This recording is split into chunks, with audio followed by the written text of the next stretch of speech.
E aí, pessoas, tudo bem com vocês? Eu sou a Dora Menezes e esse aqui é o meu canal onde eu falo de dança, falo de fotografia e falo das minhas leiturinhas. Eu vou falar alguma coisa pra vocês. Tenho vindo menos aqui, né? Tá meio corrida a vida, os projetos, enfim, muitas coisas. E aí eu tenho produzido menos vídeos e lendo menos livros. Mas eu tô pensando em deixar esse canal só para falar das leituras e dos filmes e das séries, enfim, tá? Pensando. Vamos ver o que eu faço. Hoje eu trouxe aqui mais um livro da série do Politicamente Incorreto. E aí, quando a gente fala de politicamente incorreto, tem algumas pessoas que viram para mim e dizem: mas como assim politicamente incorreto? Então vamos lá. O que é politicamente correto? Vamos pensar primeiro. É aquilo que é mais amplamente aceito ou tido como correto. Quando a gente diz amplamente aceito, não quer dizer que seja uma unanimidade, uma opinião que seja unânime, uma coisa que seja certa. Politicamente correto não é o que é certo a se fazer, mas é o que mais comumente se faz ou mais comumente se aceita. Então, quando os jornalistas, filósofos, enfim, começaram a escrever os guias politicamente incorretos, eles começaram a fuçar verdades inconvenientes por trás das histórias que normalmente nós aceitamos, aquelas histórias que são vendidas para nós como se fossem verdadeiras ou como se fossem a única verdade a ser aceita. Então, eu trouxe aqui hoje o Guia Politicamente Incorreto da História do Mundo. E eu vou falar para vocês. Dá pano para manga para várias discussões, porque eu já parei para conversar com a minha mãe sobre esse livro e a gente debateu bastante. Ela achava que já tinha lido, porque ela já leu o Politicamente Incorreto da História do Brasil e da História da América Latina. E aí, conforme eu fui comentando, ela falou: poxa, eu não li o do mundo ainda. Eu falei: gata, vai ser então sua próxima leitura, porque é demais. Conversando também com meu namorado, gente, a gente chegou a conclusões muito loucas. Por quê? Porque, como eu falei agora, guias politicamente incorretos são feitos para isso, para a gente ficar abismado, a gente ler e falar: oi, como é que é? Que é isso que você tá falando? É, pois é. E ao mesmo tempo também para a gente questionar: será que o que estão dizendo aqui tá certo? Ou será que é mais uma manipulação? E aí a gente também pode pensar assim: se todo mundo acredita numa coisa, que uma coisa é daquele jeito, e vem um autor dizer que aquilo está errado, equivocado ou não é bem assim, por que a gente vai deixar essa crença generalizada para vir atrás delas? Então, na verdade, a minha proposta é você não fazer nada disso. Você pensa aí o que você quiser, mas você lê esse livro pensando uma outra coisa, uma outra possibilidade, que é a que eu penso, que é discutir tudo o que é amplamente aceito. Eu gosto disso. Então, foi amplamente aceito que só vem coisa ruim do fascismo. Foi amplamente aceito isso. Mas aí você vai ver, por exemplo, nesse livro e em outros, tá? É que eu não tive conhecimento dos outros, eu cheguei primeiro nesse. Chegou aqui num dos capítulos dedicado ao fascismo que a nossa CLT, a nossa lei trabalhista, ela é quase totalmente copiada, traduzida do fascismo do Mussolini, da Carta del Lavoro do Mussolini. Isso quer dizer que o Mussolini era um anjo? Ele era ótimo? Ele era maravilhoso? Não. Que o fascismo é incrível? Pelo amor de Deus, não. Não me confundam, pelo amor de Deus. Eu sou absurdamente antifascista. Mas é importante que a gente saiba de onde as coisas vieram e é importante que a gente saiba reconhecer quando existe alguma coisa a se aproveitar de algo que não é tão bom assim. E a CLT foi um desses exemplos que está aqui. E aí tem algumas outras verdades inconvenientes, bem interessantes. Por exemplo, nazistas que eram de esquerda, absurdo, mas é que depois eles mudaram de lado, né? Eu tenho aqui alguns destaques, por exemplo, tem um ponto aqui que eu destaquei, ó, no capítulo sobre o maio de 1968. Maio de 1968 foi uma época na qual os estudantes franceses fizeram manifestações absurdas, foram às ruas protestar. E, por incrível que pareça, até hoje os especialistas estão estudando o que é que esses estudantes queriam. Então, assim, eu conversei com algumas pessoas sobre isso e elas me disseram, poxa, eles queriam igualdade, eles queriam justiça, eles queriam um mundo melhor. Não, gente, não era esse o discurso, não era bem assim, pelo que ele está dizendo. Então, aqui nesse bilhetinho que eu coloquei para mim, nesse post-it aqui, eu escrevi simplesmente assim, procurar livros sobre maio de 1968, porque aqui é só um capítulo sobre esse assunto. E ele já me deixou absolutamente alucinada, porque existem alguns pontos aqui que eles dizem, por exemplo, que os estudantes franceses começaram tendo como inspiração os comunistas da Rússia.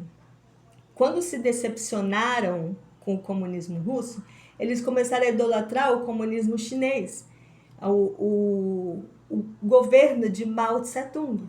Só que o maoísmo também trouxe muitas injustiças na China e muitas mortes muito arbitrárias e muitas coisas ruins. O maoísmo não foi essa salvação, essa tábua de salvação que muita gente defende.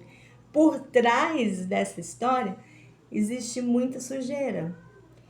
E aí eu fiquei mais absurdamente, loucamente alucinada quando a conclusão que o autor chega, e não foi o único, tá? Uma conclusão que ele coloca aqui de outros autores, de filósofos franceses até, é de que o que motivou os franceses, os estudantes franceses a fazer as manifestações em maio de 1968 foi o tédio. Eu falei, pera, no momento que eu li isso, eu fechei o livro e falei, não, pera aí.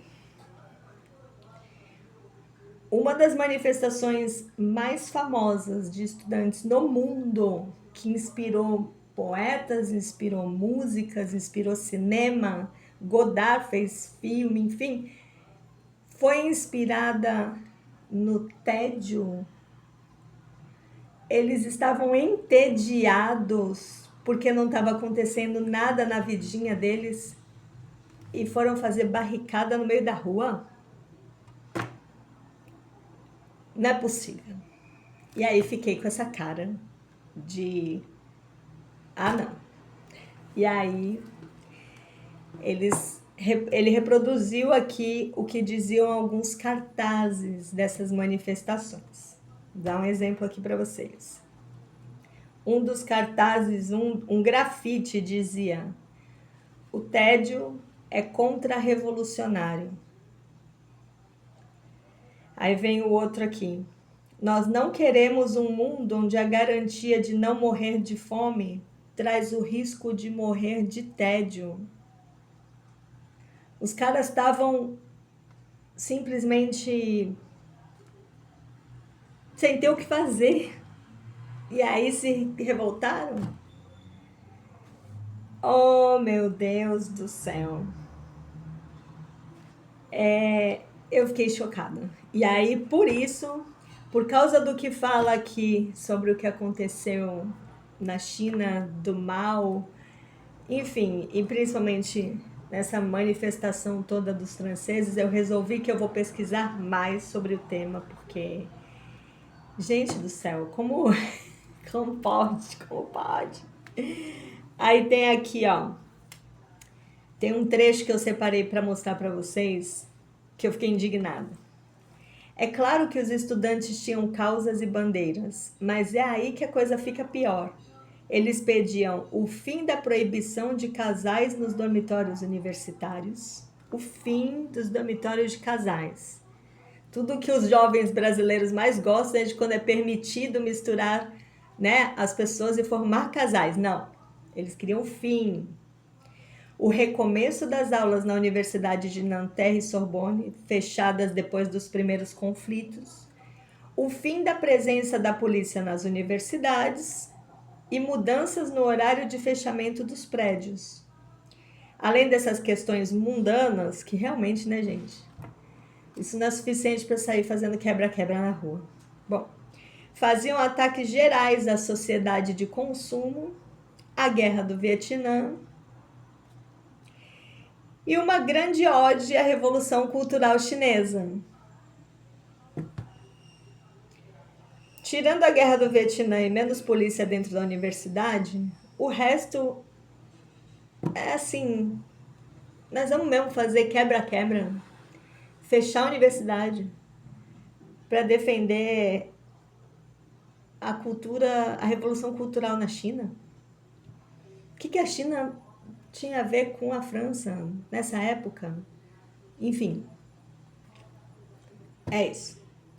E aí o pior, eles nem sabiam direito o que estava acontecendo na China. Na China, as coisas não iam tão bem como parece. Nessa mesma época, nos anos 60, eles estavam desiludidos com o comunismo na União Soviética, mas começar a adorar, idolatrar o comunismo na China era uma loucura muito doida. E aí ele faz ainda um paralelo aqui, poxa, se os estudantes queriam apoiar alguma causa interessante de outro país, eles tinham que olhar para a Tchecoslováquia.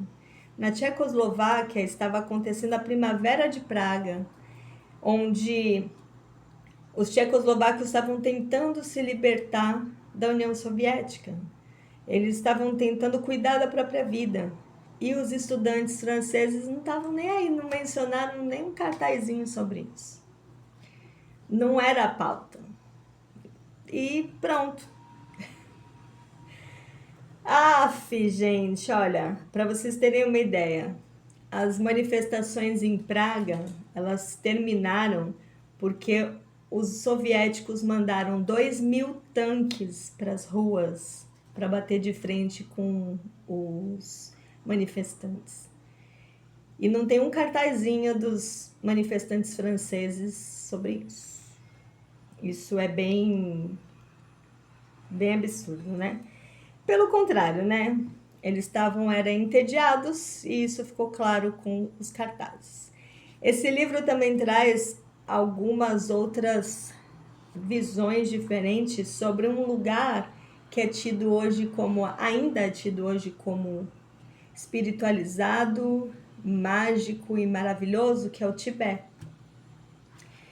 Gente, as regras, as leis tibetanas, os costumes dos monges não eram nada bonitos. Fora isso, a maioria da população queria que os filhos fossem virar monges, mandavam os filhos virar monges, porque assim eles teriam uma vida mais tranquila, quem é monge, né? Então, não era porque tinha uma vocação espiritual, não era porque queriam se dedicar à sociedade e à paz do mundo, era só para ter mais conforto individual. É justamente o contrário do que prega o budismo. Eu sou budista. E aí quando eu li isso, eu falei, é sério isso aqui? E aí também eu resolvi, falei, pronto, vou ter que estudar mais profundamente o budismo que eu pratico, porque a história do budismo, inclusive, não falo do Siddhartha, não falo do Buda lá atrás, não. O que veio depois é controversa demais. Então, em nome do budismo, com o budismo como bandeira, atrocidades foram feitas por lá. Eita, eita, tem um trecho aqui que eu separei. Quer ver, ó? Então, olha, esse trecho aqui é um trecho que ele mistura um pouco do que se prega no budismo e nos centros espíritas. Então, existe realmente uma baita confusão quando as pessoas falam de reencarnação, de karma, do que você carrega de uma vida para outra. E nessa confusão existe também muita preguiça, muita simplificação rasa desses assuntos. E aí, olha só, o sistema se fundamentava na visão de mundo dos tibetanos. Eles acreditavam em karma e reencarnação. Qualquer penúria desta vida seria uma punição pelas más ações cometidas nas vidas passadas. O sofrimento, portanto, não vinha da opressão dos aristocratas ou do governo, mas de um castigo divino por atos em vidas pregressas, dos quais o culpado não fazia a menor ideia. Para se livrar do karma e ter mais sorte na vida seguinte, o melhor caminho era aceitar o destino e ser obediente. Não havia razão para se revoltar contra os senhores ou batalhar para ter uma vida melhor. Gente, no budismo não é pregado nada disso, tá? No budismo lá do Siddhartha, nas escrituras, na prática budista real, não tem nada disso.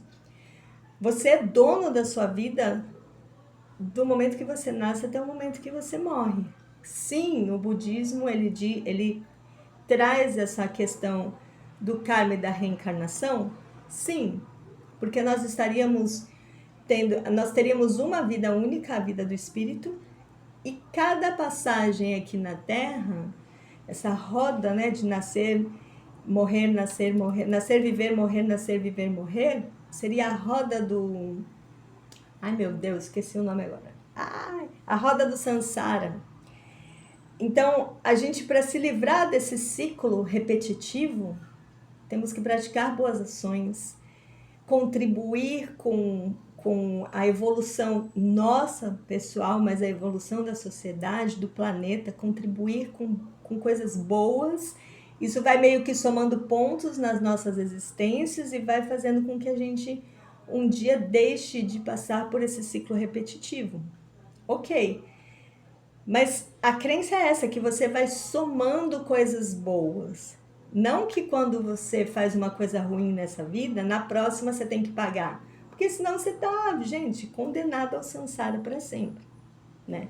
E outra coisa, se você nessa vida nasce pobre, tá?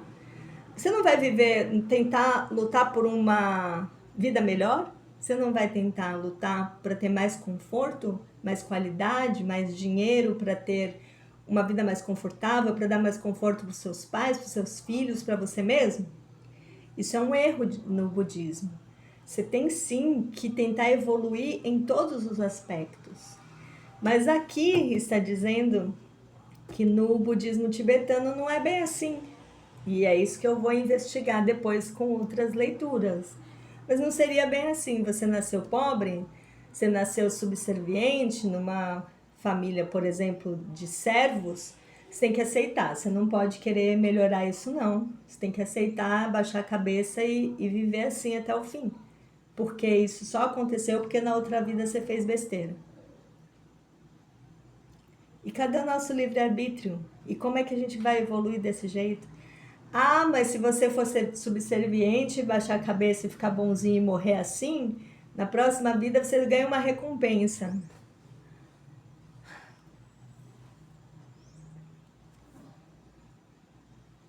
Não, gente, não dá. Não dá para ficar acreditando numa atrocidade dessas. Há quem acredite, tá bom, respeito. Mas eu não acredito, não. Inclusive porque eu sou budista e estudo as escrituras e as práticas, eu acredito mais nessa outra parte que diz que nós vamos errar, nós somos humanos, mas nós temos que aprender com os nossos erros aqui nessa existência mesmo. Errei nessa existência, aprendo agora com meus erros e dou um jeito de consertar agora. Assim eu vou evoluindo e somando pontos. Se eu fizer cagada agora, imagina como seria fácil, né? Eu saio por aí roubando, matando. Ninguém conseguiu ainda provar empiricamente, cientificamente a existência de outra vida. Então, vamos supor que ela não exista, tá? Vamos supor que seja uma vida única, aqui como muitos acreditam. Acabou, acabou. Tá. Sendo assim, eu vou avacalhar com tudo, porque afinal de contas, acabou, acabou. Mas, se dentro desse mesmo raciocínio o ser humaninho virar e falar, pera, pode ser que tenha outra vida e que eu tenha que pagar por isso. Ah, quando chegar lá na outra vida eu vejo o que eu faço. Eu agora aqui eu vou fazer o que eu quiser e sai aí, vida louca, fazendo merda. Seria muito simplista e muito fácil de se aceitar, né, que as pessoas cometem atrocidades. Olha só como a coisa é perigosa. Vem alguém e comete uma atrocidade pesada e você de repente fala: "Ah, não tem problema. Deixa ele que na próxima vida ele vai ver". Não vai dar um castigo para ele agora? Não vai prender? Não vai julgar dentro das leis do homem aqui? Não vai colocar ele numa cadeia para pelo menos ele parar de fazer essa bobagem solto na sociedade? Dar alguma correção para essa pessoa? Ah, não, na outra vida ele paga. Na outra vida é o caramba! Primeiro que dependendo do crime que a pessoa cometer, se você deixa ela solta, ela vai continuar cometendo.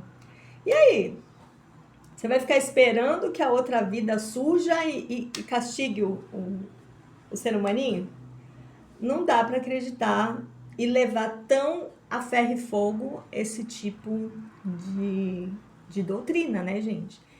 Mas pelo que está dizendo no capítulo do Tibete, aqui nesse livro, seria mais ou menos o que o pessoal pratica por lá. Aqui também tem um capítulo sobre a Revolução Industrial, que é bem interessante, muito interessante, na verdade, porque a gente pensa na Revolução Industrial como algo que veio para detonar o mundo, tirar empregos, blá blá blá, só que na verdade foi bem o oposto do que aconteceu. A Revolução Industrial tem aspectos muito positivos, muito mesmo. E aí, cadê? Ó, até Engels e Marx teriam sido favoráveis à Revolução Industrial. Tem muita coisa aqui bem interessante. E outra coisa, a Revolução Industrial, ela teria acabado com o trabalho infantil. O trabalho infantil ele era incentivado na Europa antes desse período. E tem um trecho aqui que eu até separei, ó. Na Europa, padres e pastores defendiam poucas horas de sono, refeições rápidas e lazer só para esfriar a cabeça. Nada é mais pernicioso, nada promove mais a vaidade e a indolência que o costume das crianças de brincar, escreveu um pastor inglês chamado Thomas Tryon, reproduzindo uma opinião comum no início do século XVII.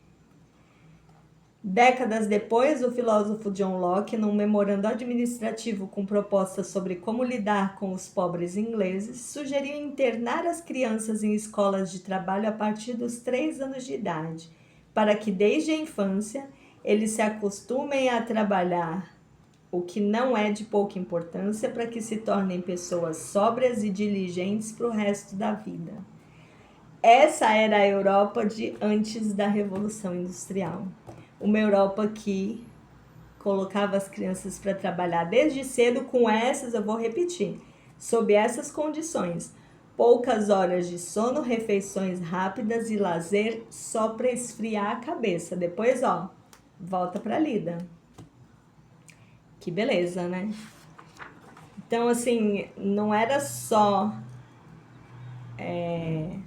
coisa ruim, não que veio, não era só aspectos ruins que vieram da Revolução Industrial, não, pelo contrário. A Revolução Industrial ajudou e muito a sair, por exemplo, desse cenário. Ai, gente, olha, aqui tem um outro trecho que eu separei que fala exatamente isso. Eu ia falar antes e ainda. Ainda na metade do século XIX, deixar os filhos em casa era uma ostentação reprovada pelos vizinhos. Era o costume daqueles tempos arranjar trabalho para todos. Do contrário, as mães eram acusadas de mimar os meninos. Contou um inglês chamado Joseph Bell, ele próprio um menino trabalhador, por volta de 1850. Menino trabalhador. Senhor. E esse trabalho não era nada leve, não. Era trabalhador de lavoura, enfim. E aí, o melhor modo de fazer com que as famílias não dependessem do trabalho infantil era fazer com que pais e mães produzissem mais no seu tempo de trabalho. E é por isso que a Revolução Industrial contribuiu com isso. Porque o braçal se tornou mais simples. As máquinas faziam, vamos supor, vou fazer aqui um exemplo simples. O tempo que um ser humano levava para fazer um trabalho, carregar um saco, fazer um plantio, enfim. Uma máquina levava 5, 10 vezes menos tempo do que esse humano. Esse humano operando essa máquina, trabalhando junto com ela, ele produzia muito mais. O que acontece quando você produz muito mais? Não é que com isso você vai reduzir os postos de trabalho, não necessariamente, mas produzindo muito mais, por exemplo, na lavoura, você vai ter uma colheita muito maior e colhendo mais, você tem uma chance maior de ter mais comida à disposição. Com mais comida à disposição, os preços caem e mais pessoas têm acesso a essa alimentação. Hoje, falar isso hoje é complicado porque a gente sabe que existe ainda muita exploração e às vezes não é só porque tem muita colheita que os preços caem, porque hoje a gente tem muita especulação comercial, né? Mas naquele tempo era isso que acontecia, os preços baixavam conforme a gente vai produzindo mais. Aumenta a oferta, não aumentou a demanda, mas aumenta a oferta, e essa demanda é mais facilmente atendida porque os preços baixam, os produtos ficam menos raros e menos concorridos. Esta seria a lógica. Ai, Daura, não foi bem assim? Vamos estudar profundamente antes de sair por aí, como já aconteceu em muitas rodas de conversa que eu participei. As pessoas ficam inflamadíssimas quando se fala alguma coisa parecida e, na verdade, não foi a fundo para ver se foi isso mesmo que aconteceu. Eu sou uma pessoa que gosta de dados. Eu gosto que a pessoa traga números. Diminuiu de tanto para tanto. Aumentou de tanto para tanto. Eu quero números. Ficar só no campo das ideias, porque há muita coisa debatida, principalmente nas redes sociais, aí não me serve. Trazer videozinho compartilhado pela tia do Zap, também não me serve. Eu quero pesquisa séria que ainda temos no mundo. Vamos aproveitar que ainda temos pesquisadores sérios no mundo, porque do jeito que vai, com tanta gente escrevendo até livros com base em vídeo do WhatsApp, eu não sei como é que vai ficar daqui para frente a nossa produção literária e as nossas pesquisas. Mas enquanto a inteligência natural ainda é usada para escrever, vamos aproveitar. Essa é a minha proposta para vocês. Acreditando ou não, não quero que vocês acreditem, não quero que vocês digam que esse livro e os outros da série do Politicamente Incorreto sejam a palavra final.